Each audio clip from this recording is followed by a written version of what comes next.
Depuis l'invasion de l'Ukraine, la Russie est sous sanctions. Les États-Unis encadrent strictement la livraison de pièces détachées pour les avions russes, quand l'Union européenne, elle, l'interdit complètement. Pourtant, ces marchandises sous sanctions continuent d'être livrées massivement. Ce trafic de pièces détachées implique les entreprises Airbus et Boeing, en passant par des intermédiaires opaques en Inde. C'est ce qu'ont découvert Investigate Europe et Disclose après une analyse détaillée de milliers de livraisons et de données douanières inédites. Entre janvier 2023 et septembre 2024, plus de 700 cargaisons de pièces de rechange ont été envoyées en Russie.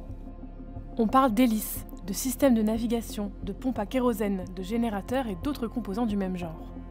Des pièces essentielles au fonctionnement des avions, dont certaines sont à double usage. Cela veut dire qu'elles peuvent servir sur des avions civils, mais aussi sur des engins militaires russes.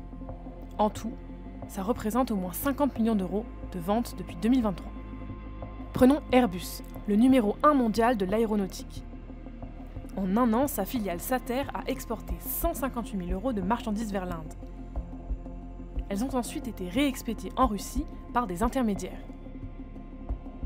Parmi ces marchandises, on retrouve par exemple un humidificateur d'air, classé haute priorité par l'Union européenne.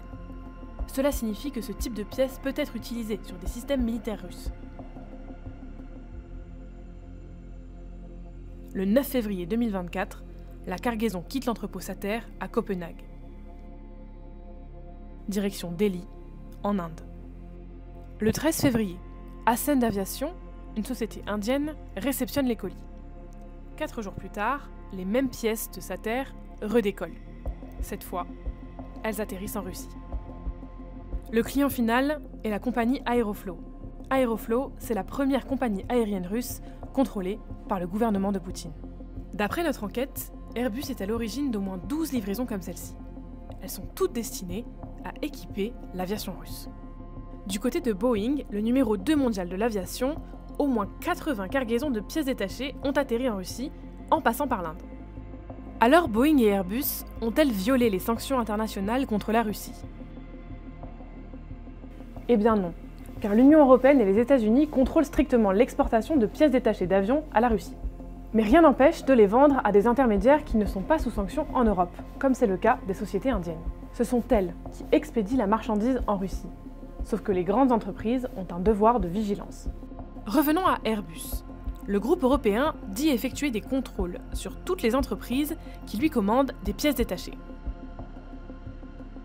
Comment se fait-il qu'Airbus n'ait pas vu que son client indien revendait ses équipements à la Russie? En réponse à notre enquête, Airbus assure mettre tout en œuvre pour prévenir le contournement des sanctions contre la Russie. Le groupe Boeing rappelle qu'il a suspendu toute opération avec la Russie en mars 2022, y compris la livraison de pièces détachées. Pour retrouver tous les détails de notre enquête en français, rendez-vous sur disclose.ngo.